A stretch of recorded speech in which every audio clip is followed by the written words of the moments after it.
Manga Boruto To Blue Vortex chapter yang kelima akan berjudul Target atau Sasaran. Pada panel awalnya, kita akan diperlihatkan flashback kisah masa lalu antara Boruto dan juga Sasuke saat berlatih.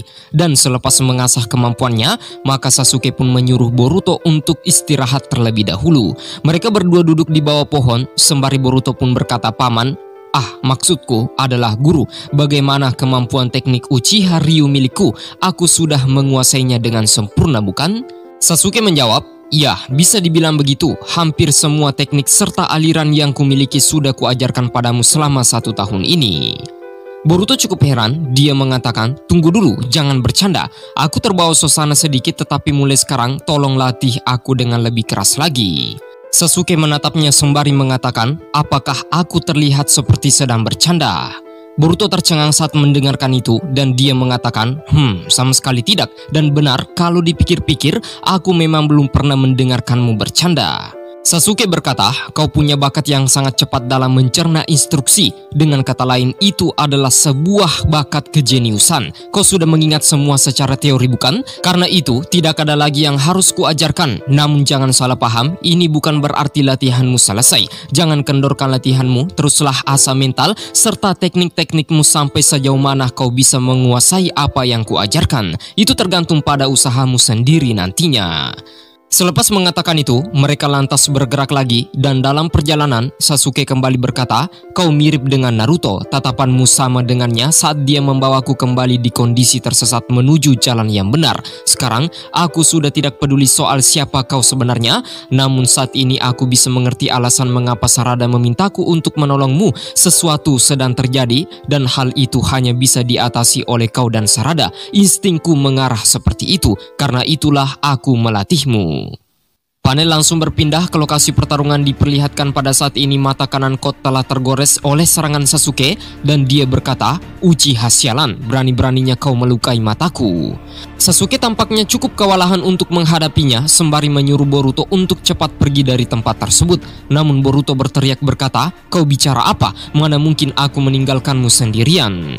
Sasuke mengatakan, "Dengarkan, apapun yang kita lakukan, kita tidak mempunyai peluang menang untuk melawannya, setidaknya untuk saat ini. Karena itulah cepat pergi dari sini, apapun yang terjadi, tetaplah hidup, kuasailah semua elemen yang sudah kuajarkan padamu. Dengan begitu, tidak akan ada seorang pun yang bisa mengalahkanmu lagi." Sembari mengalirkan energi petir Chidori di pedang miliknya, Sasuke kembali mengatakan, "Kutitipkan Sarada padamu, Boruto." Selepas mengatakan itu, Sasuke bergerak ke arah depan, niat membunuh di mata Kot semakin membara, sementara Boruto dihempaskan mundur ke belakang. Sampai di akhir perang, kejadian itulah yang membuat Sasuke akhirnya terjerat di bawah tekanan pohon dewa. Mayat-mayat dari para pecahan Jubi juga berserakan di sekitarnya, dan satu hal yang bisa membuat Boruto semakin bersemangat untuk memperkuat kekuatannya adalah saat dia mengambil pedang milik gurunya.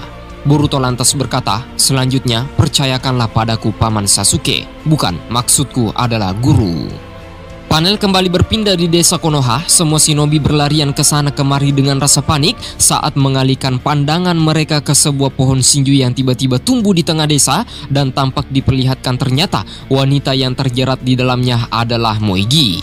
Chocho mengatakan, "Aku tidak akan pernah memaafkan Kot dan juga para Jubi." Inojin pun juga demikian, namun Konohamaru berkata, "Moigi masih hidup, pasti kita akan menemukan cara untuk menyelamatkannya." Sementara itu panel kemudian terfokus di lokasi para Shinju berkumpul. Shinju Matsuri lantas berkata, "Aku merasakan amarah serta kesedihan yang mendalam dari anak-anak yang bernama Inoshikacho, serta juga Konohamaru Sarutobi." Shinju Jura mengatakan, "Itu membuktikan bahwa kepekaanmu sudah sangat berkembang. Meskipun secara logis kita ini satu tubuh, namun perasaan yang kau rasakan itu hanya kau yang memilikinya, Matsuri." Dengan kata lain, meskipun kita semua adalah bagian dari pohon dewa, tetapi kita masih memiliki kesadaran masing-masing. Rencana kita untuk Boruto dan Kawaki masih tetap sama. Kita akan memangsa mereka untuk mencapai evolusi terakhir, dan sekarang adalah satu hal yang mau aku deklarasikan kepada kalian semua. Ini adalah hasrat alamiah, tapi justru itulah yang membuatku merasa pasti ada alasannya. Entah kenapa, aku sangat ingin melahap Uzumaki Naruto. Eida yang melihatnya menggunakan mata Senringan, dia cukup tercengang dengan rencana mereka. Shinju Bak berkata, "Kenapa harus dia? Dia itu bukan Otsutsuki." Shinju Jura menjawab, benar, tapi saat ini kita sudah menjadi pohon dewa dan memulai evolusi yang berbeda dari sebelumnya. Tampaknya ada perubahan pada naluri yang menggerakkan kita. Pasrahkan diri pada naluri masing-masing dan dengarkan suara hati kalian. Dengan begitu, target pasti akan muncul dengan sendirinya. Di tempat lain, Daimon yang melihat kakaknya termenung, dia lantas bertanya, "Oi kakak, ada apa?" Shinju Matsuri kembali berkata, mengikuti naluri ya. Yang langsung terbayang adalah laki-laki itu. Rasanya aku ingin melahap Sarutobi Konohamaru.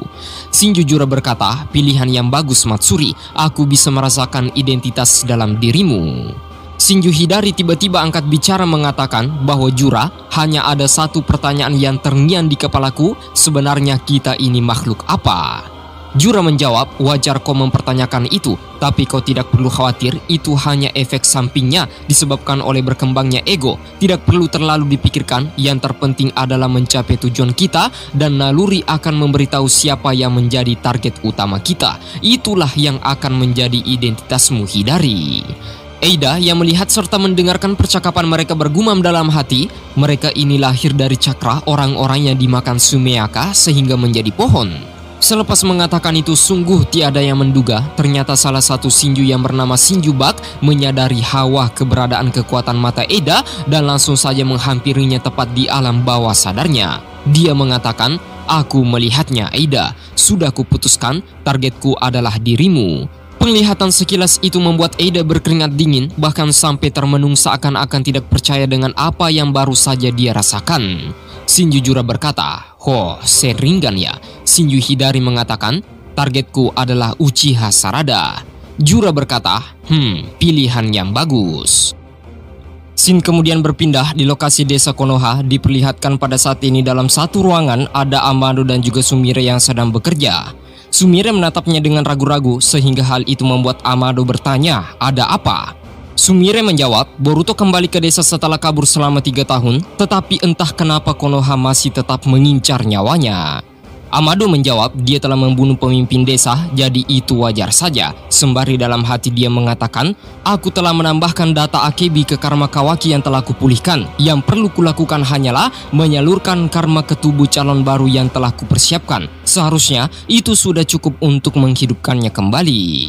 Dari jawaban yang dilontarkan oleh Amado membuat Sumire tidak puas sama sekali. Sepertinya kau terlalu santai. Bukankah kau yang akan repot kalau Boruto sampai dibunuh? Kau menunggu kepulangannya demi putrimu, bukan? Amado menjawab, aku meloloskan Boruto dari Kara dan bekerja sama dengan Kashin Koji untuk mengalahkan Isshiki. Setelah Isshiki mati, maka saat pemulihan karma Boruto yang lenyap, aku menyisipkan data putriku untuk mengembalikan jiwa manusianya seperti semula. Satu-satunya cara adalah reinkarnasi dengan karma, karena itulah aku membutuhkan Boruto. Kau ingin bilang begitu, bukan, Sumire? Sumire cukup kaget mendengarkannya, tetapi Amado melanjutkan bahwa namun ada satu hal yang membuatku bingung, siapa yang memodifikasi tubuh Kawaki sehingga dinobatkan sebagai putra Hokage? Dari perkataan itu membuat Sumire semakin terkejut. Dia lantas bertanya, bagaimana kau bisa tahu soal itu?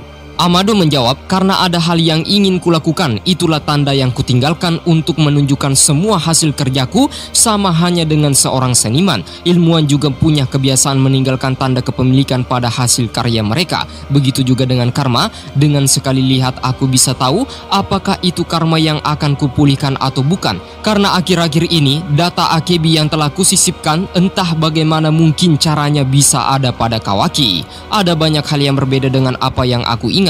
Tapi karena bukti fisik ada di depan mata, berarti jawabannya sudah jelas. Menurut dugaanku, sebagian isi ingatanku telah diubah, apalagi ingatan itu tidak lebih dari ilusi yang samar. Karena bukti fisik adalah segalanya, entah siapa yang melakukannya, tapi yang bisa kusimpulkan adalah aku lebih mementingkan karma untuk putriku dan saat ini orang yang memilikinya bukan Boruto, tapi Kawaki. Nah, dari semua pembicaraan mereka ternyata diawasi langsung oleh tim penegak hukum desa Konoha di sebuah ruangan lain. Sai lantas berkata, bagaimana pendapatmu Shikamaru soal percakapan mereka? Shikamaru tidak mengatakan apapun dan panel lantas terfokus di tempat lain. Pada saat ini Sumire tengah berbicara kepada Sarada, dia menceritakan semua apa yang dikatakan sebelumnya. Sarada berkata, meskipun masih dalam pengaruh Senno, ternyata dia sadar bahwa ingatannya tengah dimanipulasi karena ada bukti fisik. Mustahil. Padahal meski melihat sosok Boruto di foto keluarga Uzumaki, semua orang akan percaya dan tidak ada yang meragukan bahwa Kawaki adalah putra dari Hokage ke-7. Sumire mengatakan mereka lebih mempercayai ingatan mereka sendiri. Meskipun ada bukti fisik, umumnya orang tidak akan meragukan memori yang masih bisa mereka ingat dengan jelas. Mendengarkan itu, Sarada berkata, tapi meskipun begitu, sembari mengingat ayahnya Sasuke. Dalam percakapan mereka berdua, tiba-tiba saja Boruto muncul di belakang sembari berkata, Paman Sasuke, dia menolongku dengan mempertaruhkan nyawa, padahal dia juga sedang meragukan ingatannya. Semua itu demi kau, Sarada. Dengan cepat Sarada menoleh melihat ke arah Boruto dengan wajah yang cukup sedih dan sangat terharu, sembari langsung berlari untuk memeluknya. Dia mengatakan, kau lama sekali tahu, dasar Boruto bodoh. Boruto mengatakan, maaf, aku sudah pulang. Akhir chapter ini ditutup di mana Boruto dan juga Sarada kembali dipertemukan setelah sekian lamanya mereka tidak bertemu alias sudah lama pisah. Nah, bagaimana kelanjutannya? Mimin sudah rangkum untuk bagian chapter yang ke-6-nya, sisa rekaman kita edit dan sebenarnya banyak kesibukan sehingga kita baru upload, tetapi bagi teman-teman yang ingin baca chapternya langsung bisa masuk di Manga Plus, itu akan ada urutan 1 sampai chapter yang ke-7. Oke? Untuk video kali ini kita cukupkan sampai di sini dulu. Thank you buat kalian semua yang sudah nonton sampai habis dan kita akan lanjutkan lagi di next pembahasan.